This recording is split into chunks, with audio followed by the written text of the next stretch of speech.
காமினி 27 வயதான ஒரு அழகான இளம்பெண். வசதியான வாழ்க்கை, அன்பான கணவர் என அவளது நாட்கள் நகர்ந்து கொண்டிருந்தாலும் அவளது கணவன் வேலையின் காரணமாக அடிக்கடி வெளியூர் செல்ல வேண்டியிருந்தது. அந்த ஒரு வாரம் அவர் ஒரு முக்கியமான அலுவலக பணிக்காக வெளியூர் செல்ல திட்டமிட்டிருந்தார். கிளம்பும் தருவாயில் அவர் காமினியை அழைத்து ஒரு விஷயத்தை கூறினார். காமினி, நான் இல்லாத இந்த ஒரு வாரம் நீ மட்டும் தனியா இருப்பது எனக்கு ரொம்ப கவலையா இருக்கு. நல்ல வேலையா என் தூரத்து உறவுமுறை தம்பியான அமன் அவனோட கொஞ்சம் வேலைக்காக நம்ம ஊருக்கு வரான். அவன் 4 நாட்கள் இங்கேதான் தங்கறதா சொல்லியிருக்கான். காமினி இதை கேட்டு சற்று தயங்கினாள். முன்பின் தெரியாத ஒரு வாலிபன் வீட்டில் தங்குவது அவளுக்கு சங்கடமாக தெரிந்தது. ஆனால் அவளது கணவர் தொடர்ந்து பேசினார். அம்மன் மிகவும் சமத்தான பையன். அவனை நீ ஒரு விருந்தாளியா மட்டும் பார்க்காம என்னோட சொந்த தம்பி போல நல்லா கவனிச்சுக்கணும், சரியா? அவனுக்கு என்ன தேவையோ அதை செய். முக்கியமா அவன் எதை சொன்னாலும் மறுக்காம செய். அவனுக்கு எந்த குறையும் இருக்கக்கூடாது என்று ஒரு கட்டளையை போலவும் வேண்டுகோளை போலவும் கூறிவிட்டு ஊருக்கு சென்று விட்டார். கணவர் கிளம்பிய சில மணி நேரங்களிலேயே வீட்டின் அழைப்பு மணி ஒலித்தது. காமினி கதவை திறந்த போது அங்கே அமன் நின்றிருந்தான். அவனை கண்டதும் காமினிக்கு ஒரு கணம் மூச்சு நின்றது. அவளது கணவர் சொன்னதை விட அமன் மிகவும் அழகாகவும் தசைப்பிடிப்பான உடலமைப்புடனும் இருந்தான். அவனது இளமை கலந்த அந்த ஆண்மை தோற்றம் அவளை வியக்க வைத்தது. வாப்பா அமன், உள்ளவா என்று காமினி அவனை வரவேற்றாள். அவன் உள்ளே வரும்போது அவனது பார்வையில் ஒரு விதமான துடிப்பும் வசீகரமும் இருந்தது. அவன் அவளை பார்த்து புன்னகைத்த விதம் காமினியின் ஆழ்மனதில் ஏதோ ஒரு சலனத்தை ஏற்படுத்தியது. அமன் தனது அறையில் உடைமைகளை வைத்துவிட்டு மிகவும் சகஜமாக பேசத் தொடங்கினான். அவனது ஒவ்வொரு அசைவும் பேசும் விதமும் காமினியை ஈர்க்கத் தொடங்கின. கணவர் இல்லாத அந்த பெரிய வீட்டில் ஒரு புதிய இளமை துடிப்பு நுழைந்தது போல அவள் உணர்ந்தாள். அவன் எதை சொன்னாலும் மறுக்காமல் செய் என்று கணவன் சொன்ன வார்த்தைகள் அவளது காதுகளில் மீண்டும் மீண்டும் ஒலித்தன. அந்த வார்த்தைகளுக்கு பின்னால் ஒளிந்திருக்கும் எதிர்கால மாற்றத்தை அவள் அப்போது அறிந்திருக்கவில்லை. வீட்டின் அமைதியை குலைக்கும் விதமாக அவனின் வருகை காமினியின் மனதிற்குள் ஒரு புதுவிதமான கிளர்ச்சியையும் அதே சமயம் ஒரு புரியாத பயத்தையும் விதைத்திருந்தது. அந்த கதவின் பூட்டு திறக்கப்பட்ட போது அவளது வாழ்க்கையின் ஓர் புதிய அத்தியாயம் தொடங்க தயாராக இருந்தது. அமனை வரவேற்ற காமினி அவனுக்கு ஏதேனும் குடிக்க வேண்டுமா என்று கேட்டாள். அதற்கு அமன், இல்ல நீ, நான் தூரத்திலேருந்து வந்தது ரொம்ப கசகசன்னு இருக்கு, முதல்ல குளிக்கணும். உங்க வீட்டுல எங்க பாத்ரூம் இருக்கு என்று கேட்டான். வீட்டின் பின்பக்கம் தான் உள்ளது என்று காமினியும் கூற தனது உடைமைகளை அறையில் வைத்துவிட்டு சட்டையை கலட்டிவிட்டு குளிக்க சென்றான் அமன். அவனது இளமை கலந்த அந்த ஆண்மை நிறைந்த தோற்றம் அவளுக்குள் தூங்கிக் கொண்டிருந்த ஏதோ ஒரு உணர்வை தட்டி எழுப்பியது. அவன் குளிக்க சென்ற போது வீடே அமைதியானது. ஆனால் காமினியின் உள்ளுக்குள் ஒரு பெரிய போராட்டமே நடந்து கொண்டிருந்தது. அப்போதுதான் அமனின் குரல் கேட்டது. அண்ணி, கொஞ்சம் டவல் கொடுங்களேன், மறந்துட்டேன். காமினி ஒரு மெல்லிய நடுக்கத்துடன் டவலை எடுத்துக்கொண்டு குளியலறை நோக்கி நடந்தாள். கதவு முழுமையாக மூடப்படாமல் ஒரு சிறிய இடைவெளி இருந்தது. அந்த இடைவெளி வழியாக தெரிந்த காட்சி அவளை உறைய வைத்தது. ஈரமான உடலில் நீர்த்துளிகள் வழிந்தோட அமன் நின்றிருந்த விதம் அவளது கண்களை அங்கிருந்து அகற்ற விடவில்லை. அவள் டவலை நீட்டிய போது அவர்களது விரல்கள் ஒன்றோடொன்று உரசிக்கொண்டன. அந்த தீண்டல் காமினியின் உடலில் ஒரு மின்சாரத்தை பாய்ச்சியது. அந்த ஒரு நொடி தீண்டலில் அமனின் உடலில் வெப்பத்தை அவளால் உணர முடிந்தது. குளியலறையின் அந்த ஈரமான வாசனையும் அமனின் ஆண்மை நிறைந்த அந்த நெருக்கமும் அவளது சுவாசத்தை வேகப்படுத்தியது. அவன் டவலை வாங்கும் போது அவளது கண்களை ஆழமாக பார்த்தான்.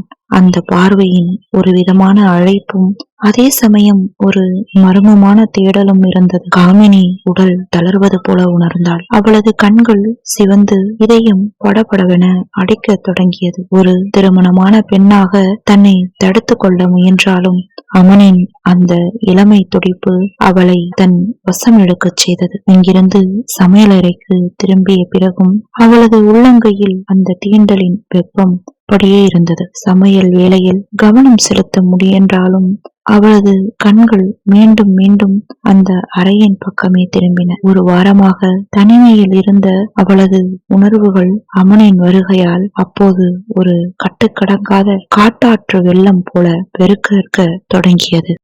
அமன் குளித்துவிட்டு வெளியே வந்த பிறகு வீட்டின் சூழலே ஒரு விதமான காந்த ஈர்ப்பால் நிறைந்திருந்தது. காமினி சமையலறையில் அமனுக்காக டீ போட்டு கொண்டிருந்தாள். அப்போது பின்னால் வந்த அமன், அண்ணி, எனக்கு டீ குடிக்கிற பழக்கம் இல்ல, எனக்கு நல்லா ஜில்லுன்னு பால் கிடைக்குமா என்று மெல்லிய குரலில் கேட்டான். அவன் கேட்ட விதம் சாதாரணமாக இருந்தாலும் அவன் அருகில் வந்து நின்றபோது அவனது உடலின் வெப்பம் காமினியின் முதுகில் படுவது போல இருந்தது. அவள் திரும்பி அவனை பார்த்த போது அவன் தலைமுடியிலிருந்து ஒரு துளி நீர் அவனது கழுத்தில் இறங்கி சட்டை அணியாத அவனது மார்பு பகுதியில் மறைந்தது. அந்த தசை பிடிப்பான உடலை பார்த்த காமினிக்கு தொண்டை வறண்டது. நிச்சயமாக அமன், இதை எடுத்துட்டு வரேன் என்று திக்கினாள். காமினி ஃப்ரிட்ஜிலிருந்து பாலை எடுத்து அவனுக்கு கொடுத்த போது அவன் வேண்டுமென்றே அவளது கைகளை உரசியபடி கிளாஸை வாங்கினான். அந்த தீண்டல் வெறும் எதிர்ச்சியானது அல்ல என்பதை அவளுக்கு உள்ளுணர்வு சொன்னது. அவன் பாலை குடிக்கும் போது அவளது கண்கள் அவனது தொண்டை ஏறி இறங்குவதையே பார்த்து கொண்டிருந்தன. மதியம் காமினியின் கணவர் இல்லாத அந்த பெரிய வீட்டில் தனிமை அவளை வாட்டியது. ஆனால் அந்த தனிமை இப்போது வெறுமையாக இல்லை, அது அமனின் நினைவுகளால் நிரப்பப்பட்டிருந்தது. ஹாலில் அமர்ந்து அமன் வேலை செய்து கொண்டிருந்த போது காமினி அறையிலிருந்து அவனை மறைந்து நின்று பார்த்தாள்.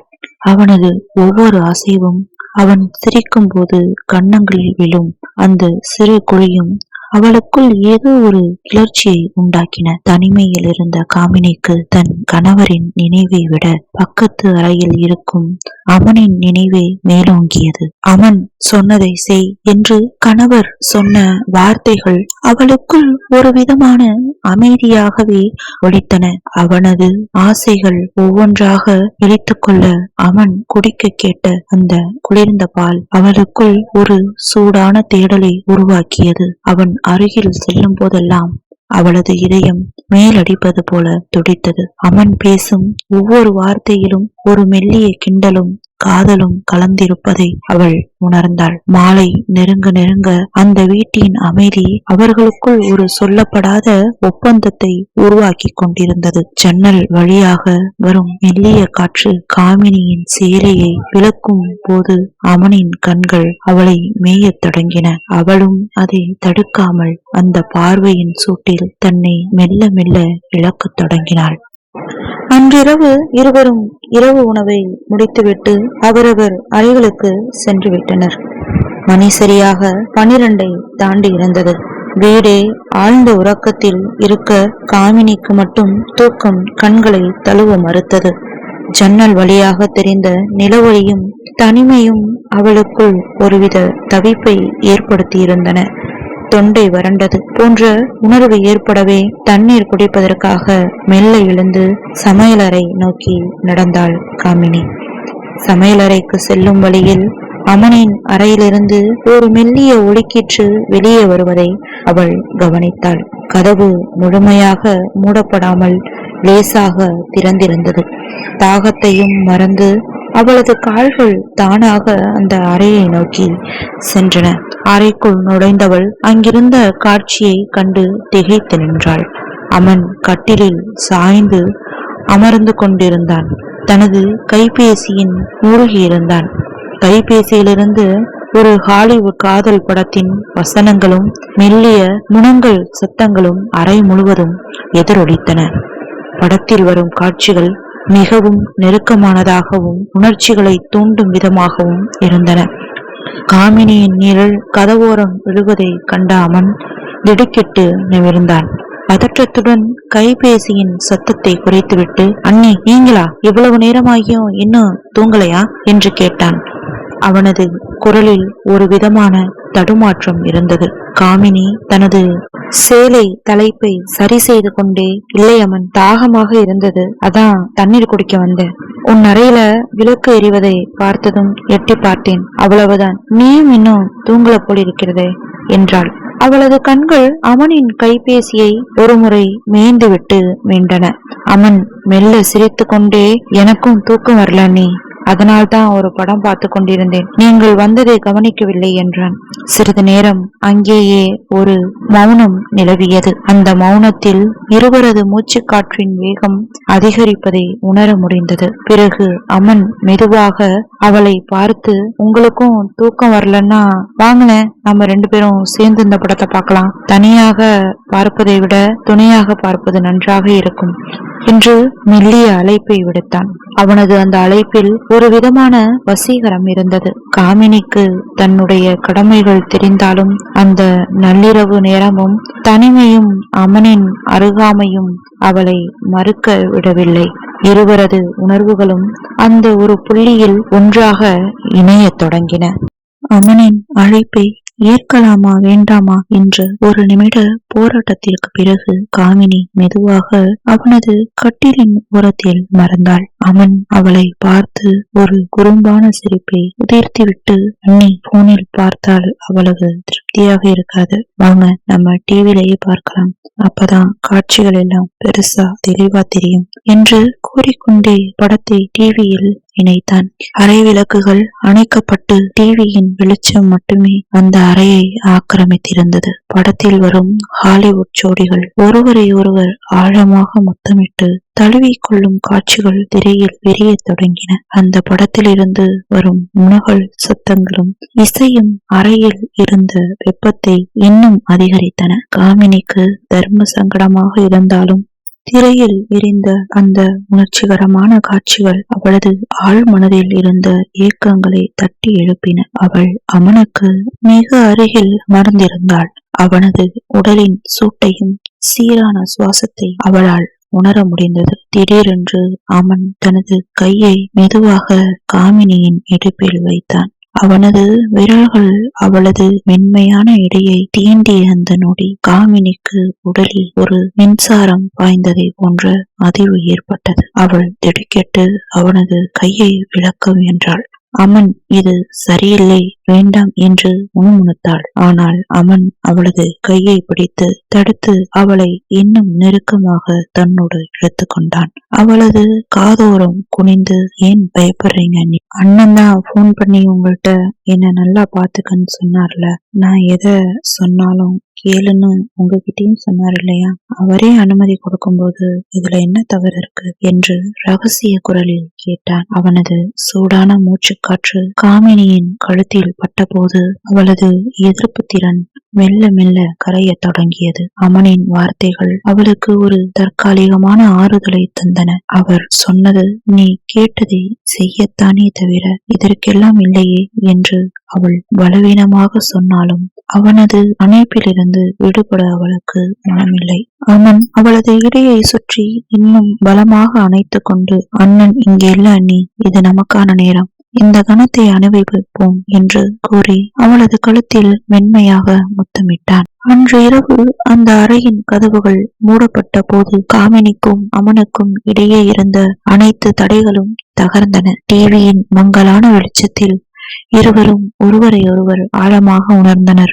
காமினி தனது கடந்த காலத்தையும் எதிர்காலத்தையும் மறந்து அந்த ஒரு கணத்தில் அமனின் அருகாமையில் தன்னை முழுமையாக ஒப்படைத்தாள்.